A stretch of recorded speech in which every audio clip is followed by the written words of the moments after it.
আপনার প্রতিদিনের খাদ্য তালিকায় সবুজ শাকসবজি কতটা জায়গা পাচ্ছে? যদি না পায় তবে আজকের এই ভিডিওটি আপনার জন্য।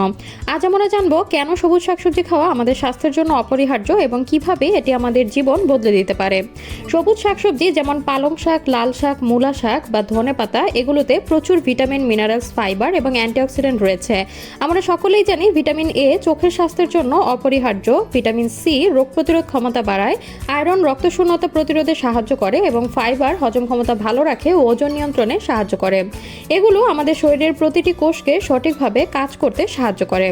সবুজ শাকসবজি খেলে আপনি যেসব উপকার পাবেন তার মধ্যে প্রথমটি হলো হৃদরোগের ঝুঁকি কমানো। সবুজ শাকসবজিতে থাকা পটাশিয়াম রক্তচাপ নিয়ন্ত্রণে সাহায্য করে, ফলে হৃদরোগের ঝুঁকি কম থাকে। ত্বকের উজ্জ্বলতা বৃদ্ধি। শাকসবজিতে থাকা অ্যান্টিঅক্সিডেন্ট ত্বকের বার্ধক্য রোধ করে, ফলে ত্বক থাকে উজ্জ্বল ও টানটান। ওজন কমানো। কম ক্যালোরি কিন্তু বেশি ফাইবার থাকার কারণে ওজন নিয়ন্ত্রণে সবুজ শাকসবজি খুবই কার্যকর। তাই ওজন কমানোর ক্ষেত্রে পুষ্টিবিদরা সবুজ শাকসবজিকে বেশি প্রাধান্য দিয়ে থাকেন। ডায়াবেটিস নিয়ন্ত্রণ। রক্তে সুগারের মাত্রা নিয়ন্ত্রণে সবুজ শাকসবজি বেশ সাহায্য করে, ফলস্বরূপ ডায়াবেটিস নিয়ন্ত্রিত থাকে। রোগ প্রতিরোধ ক্ষমতা বৃদ্ধি। সবুজ শাকসবজিতে থাকা ফাইটোনিউট্রিয়েন্টস দেহকে নানা সংক্রমণ থেকে রক্ষা করে। আপনারা রুটি বা ভাতের সঙ্গে সবুজ শাকসবজি ভাজি করে খেতে পারেন।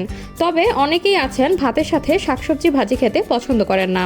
তাদের জন্য সবুজ শাকসবজি খাওয়ার কিছু সহজ উপায় রয়েছে। স্যুপ বা সালাদে কাঁচা শাকসবজি যোগ করতে পারেন। স্মুদি তৈরি করতে পালং শাকের মতো শাক ব্যবহার করুন। শিশুরা যদি শাকসবজি খেতে না চায় তবে এটি স্মুদি বা পাস্তার মধ্যে মিশিয়ে দিন।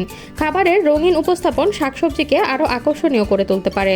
প্রতিদিনের জীবনে সবুজ শাকসবজি যোগ করা কঠিন কিছু নয়, কিন্তু এর সুফল অসীম। আপনি যদি সুস্থ, সুন্দর এবং কর্মক্ষম জীবন চান তবে সবুজ শাকসবজি খেতে শুরু করুন আজ থেকেই। আপনার যদি এই ভিডিওটি ভালো লেগে থাকে তাহলে লাইক দিন, শেয়ার করুন এবং কমেন্টে লিখে জানান আপনার প্রিয় সবুজ শাক কোনটি। আর হ্যাঁ, এমন আরও গুরুত্বপূর্ণ টিপস পেতে আমাদের চ্যানেলটি সাবস্ক্রাইব করতে ভুলবেন না।